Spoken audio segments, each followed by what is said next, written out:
are you using technology to make it come through? Because it's practical. Number of clients are huge. 11 crore something demat accounts.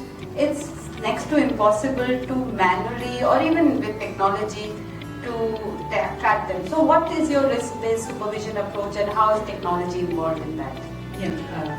So when we talk about risk-based approach, when we do oversight over our brokers, so what is foremost important is, as we initially started with and begin with, that the client money, which is funds and security, is safe. I spoke about securities, that security now stays in the demat account, the client only, so therefore it's less risky to be misused. But when we look at funds, I started with the technology change and the data submission from brokers, which is happening on a daily basis now. And earlier this used to happen only during inspection. We'll go to broker place, we'll take the data, and in 240 days only once or twice we will have a look at that data, that what it is, meaning in non-compliances and all. Now when we get this data on a daily basis, what is most important is to see that the entire client funds which are actually available with the broker, which should have been available with the broker, actually available or not. How do we look at this?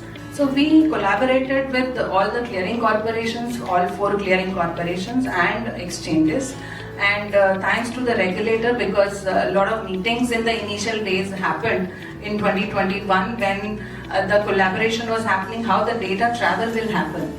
Because if a broker is having say 100 crore worth client payables on any given day, which we are looking at during inspection only once, and if we look at all the days of the year, which is 240 plus days, then when we get this 100 crore payable on daily basis, we'll take data from clearing corporation whether equivalent amount is available with all 4 clearing corporations or not. This was a huge task.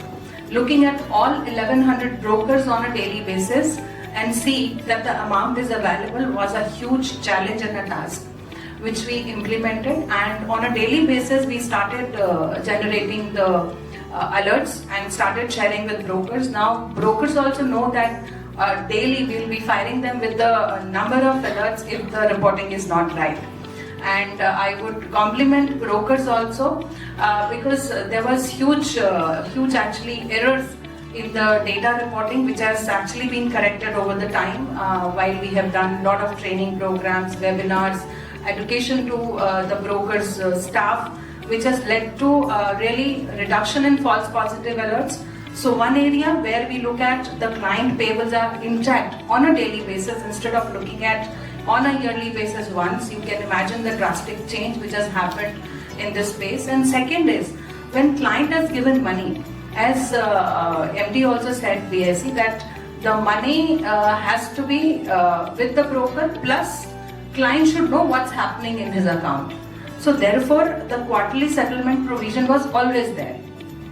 But there was a change in between when we said that all the funds should be settled only on one single day, which is first Friday of the quarter. And you won't imagine that the first time it was happening in October 2022. It was a hue and cry in the market that no funds can be settled on one single day. We can't settle 1.5 to 2 crore investors where the amount needs to be transferred. We all stayed overnights, all the exchanges, including SEBI. In fact, Mr. Deepak also was part of this initiative, and he in fact was on the phone till midnight, and brokers were struggling to transfer funds. We spoke to banks. If banks are here, they would know that please keep your staff and they should facilitate all brokers to transfer funds.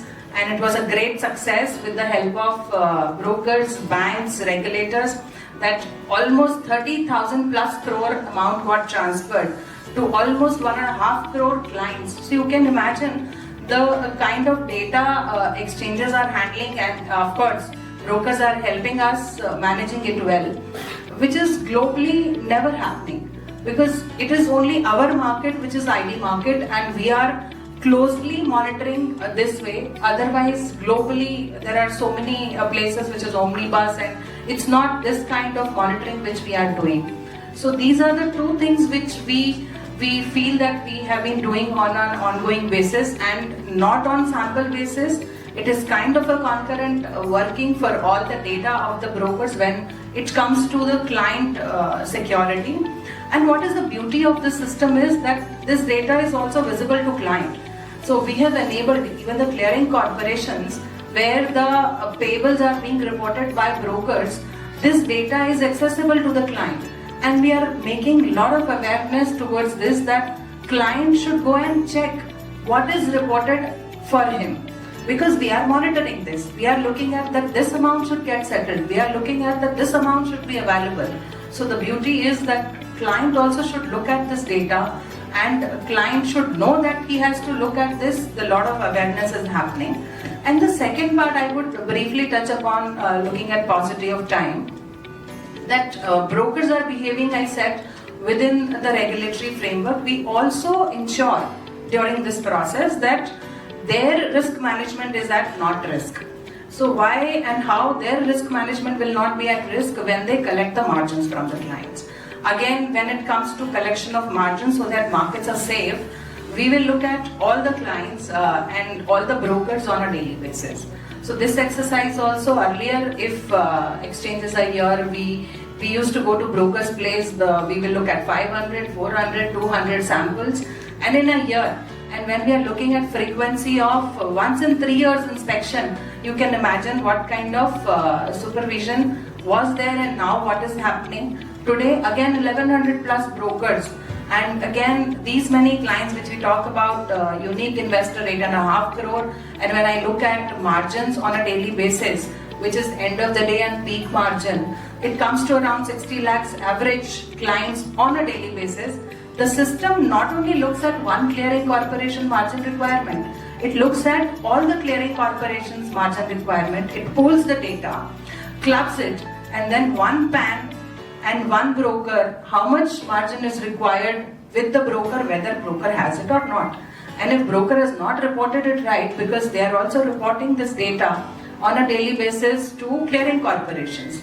So we pick this data from clearing corporation, we look at whether this reporting was right or not, and we will actually again go back to broker, and manipulations have gone. If I will just give you one example where we actually keep catching, and brokers also now know that how they need to be reporting everything right. Suppose somebody reports a high margin requirement, say 20 crore worth, a client needs a margin, and I report wrongly to the clearing corporation, this data travels to exchange. And when we look at the ledger balance, and if ledger balance he reports as 20 crore which he has not collected, then he'll get caught in one alert of that he's not having the entire funds with them because he's not having that 20 crore. But if he reports to the margin that he has margin, then he'll get caught here. If he reports here, then he will get caught at margin. So there are actually impact analysis. If one place he is not reporting it right, the teams are tuned and they will look at another alert that why the second one has not been generated. Now what is the need for brokers to look at? Brokers actually need to correct their system as far as reporting is concerned, because now this all depends on the reporting. So their systems, their shops needs to be tuned so that the data which is traveling to exchanges, data which is coming to us for monitoring purposes, good data, and only the good alerts are being generated, no false positives are not getting generated.